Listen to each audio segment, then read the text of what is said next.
A king once came to see the Buddha in the middle of the day. And the Buddha asked him, "What have you been up to?" And the king was remarkably frank. He said, "The typical things of people obsessed with power." It's hard to imagine politicians admitting that today. And the Buddha asked him, suppose a reliable person came from the east and said there was a huge mountain moving in from the east, crushing all living beings in his path. And suppose another person came from the south, a reliable person, with the same report, a huge mountain moving in from the south, crushing all living beings in its path. Another person from the west with the same news, another person from the north. Altogether 4 mountains moving in.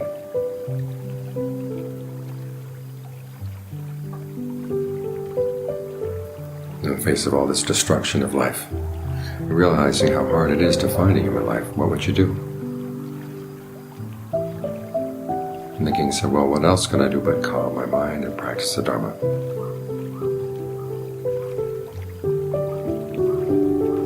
So the Buddha went on to inform him. I tell you, aging, illness, and death are moving in, crushing all living beings in their path. What are you going to do? And the king said, well, what else can I do but calm my mind and practice the dharma?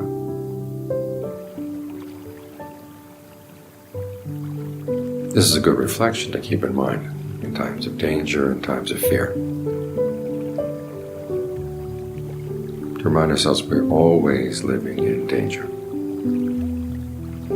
It's simply that we tend to get complacent. And then when danger comes and we're aware of it, we tend to lose our wits. We don't think straight. We think that because things are dangerous, we have to take special measures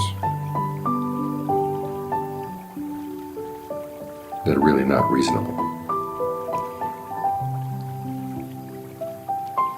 The reason is realizing the dangers are all around us all the time, and that we have to behave well in spite of the dangers. Or you might say we have to behave well, practice the dharma because of the dangers. If we don't practice the dharma, we're going to suffer. If we do practice dharma, we won't suffer, no matter how bad the situation is outside, how bad the situation is in our bodies, because we make the situation in our minds skillful.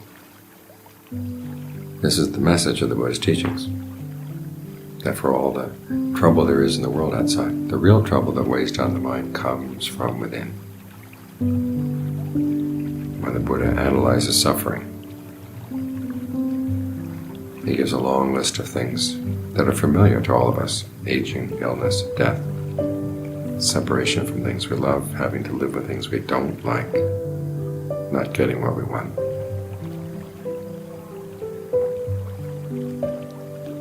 But then he says the common denominator in all these forms of suffering is something that's less obvious. The 5 clinging aggregates.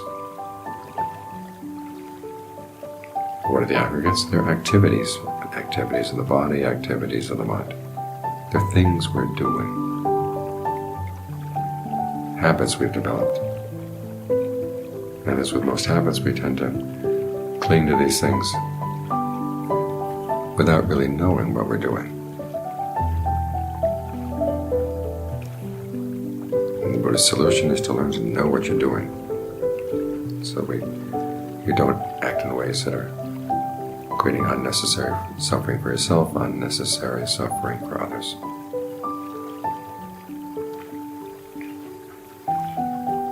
So instead of acting with ignorance, we act with knowledge. Same actions. But when they're done with knowledge, they're done more skillfully.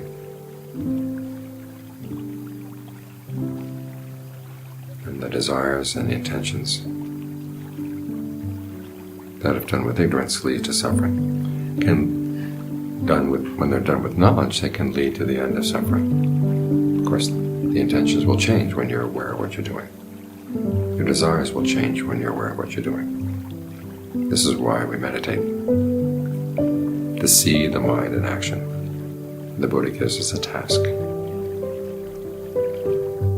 Try to keep the mind with one object. Relate to the object in a way that's comfortable. For instance, you focus on the breath. Now the breath can come in and out on its own without you paying attention, but now you're going to pay attention to it. And you'll notice as soon as you pay attention to the breath, it's going to change.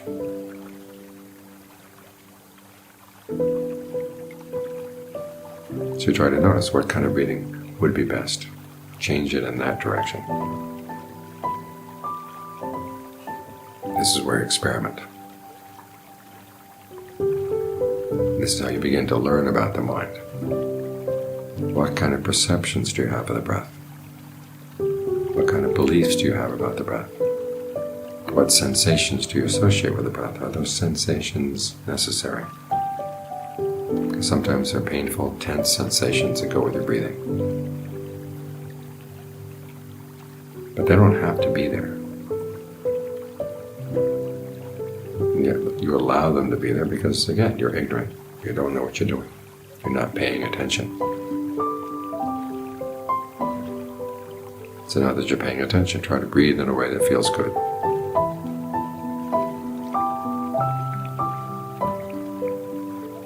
You don't just sit there watching whatever comes up. As the Buddha said, the task of mindfulness, when you put mindfulness in charge, is to give rise to skillful states. Take rid of unskillful states. And if skillful states are there, you try to maintain them. Let them grow.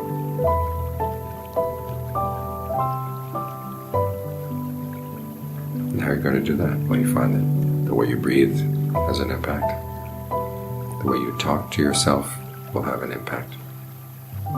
The perceptions you hold in mind, the feelings that you focus on, will all have an impact on how you relate to the breath, whether the mind can become calm and have a sense of well-being, happy to be with the breath.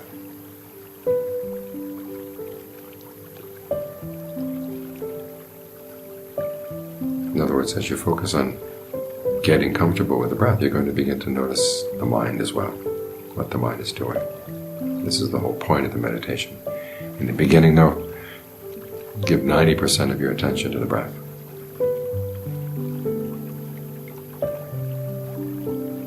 And let the other 10% deal with feelings and mind states.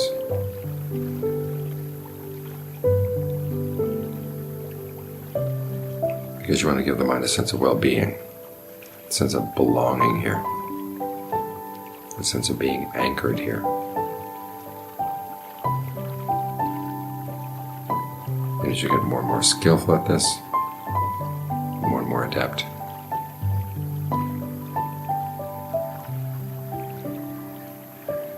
you then become more sensitive to what the mind is doing. It's like learning how to play a musical instrument. In the beginning, your main concern is just getting the notes right.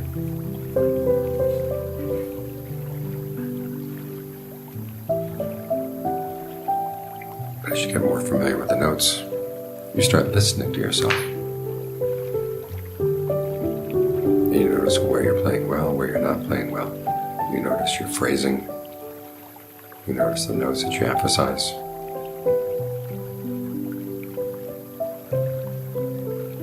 In other words, you become more sensitive to what you're doing. Less focused on the notes, more focused on playing them well. And in being focused on playing them well, you begin to notice a lot about the mind as it engages with music. Well, it's the same with the meditation. You learn more about your mind as you get better and better at calming it down. The Buddha is giving you a task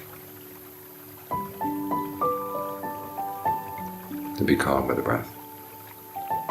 Be centered with the breath. Allow the breath to fill the whole body. Allow a sense of ease with the breathing to fill the whole body.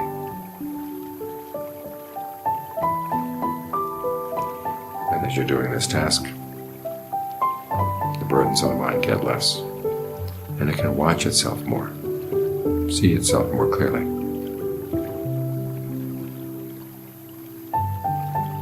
This is an important principle in the practice. It's learning how to reflect on your own actions.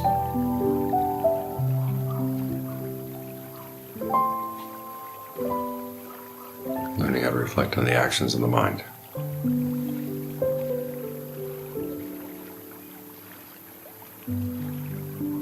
Someone once wrote a letter to Ajahn Fuang, a person in Singapore who was just getting interested in Ajahn Lee's teachings. He said he was practicing meditation all through the day, trying to see everything as being inconstant, stressful, not self. He watched TV, trying to see things inconstant, stressful, not self. Engaged in his work.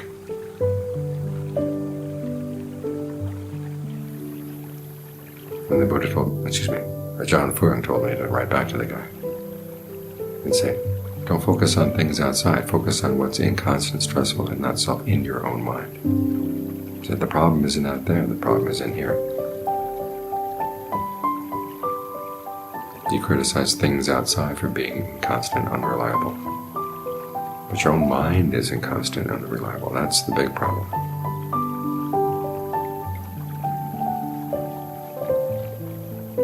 So the Buddha's giving us tools. He assigns a task to get the mind still.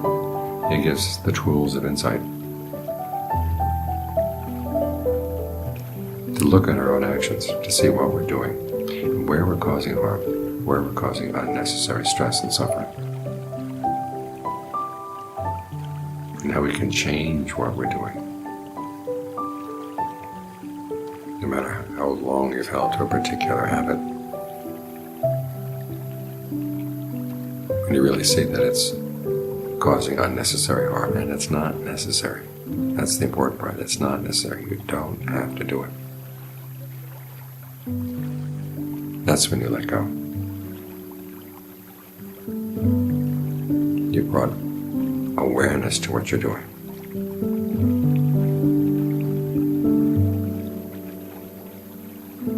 And these two things, acting in ignorance and acting in awareness, are worlds apart.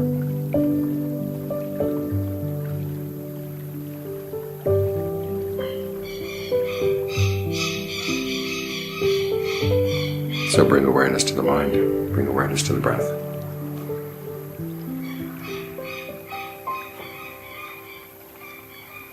And you create a refuge inside. So even though the mountains are moving in,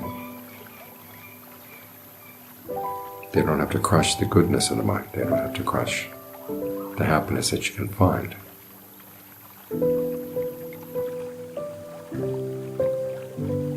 As you get to know the actions of your mind really well.